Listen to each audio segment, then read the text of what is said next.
बहुत पुरानी बात है। एक राजा के पास पालतू बंदर था।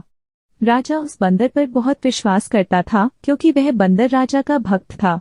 बंदर राजा की पूरे मन से सेवा करता था, लेकिन बंदर बिल्कुल मूर्ख था। उसे कोई भी काम ठीक से समझ नहीं आता था। राजा जब भी विश्राम करता, बंदर उसकी सेवा के लिए हाजिर हो जाता था। उसके लिए हाथ पंखा चलाता था।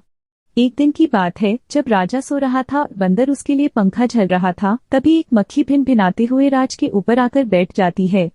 बंदर उस मक्खी को पंखे से बार बार भागने की कोशिश करता है, लेकिन मक्खी उड़कर कभी राजा की छाती पर, कभी सिर पर, तो कभी जांघ पर जाकर बैठ जाती थी। मूर्ख बंदर काफी समय तक ऐसे ही मक्खी को भागने की कोशिश करता रहा, लेकिन मक्खी वहां से जाने का नाम ही नहीं ले रही थी।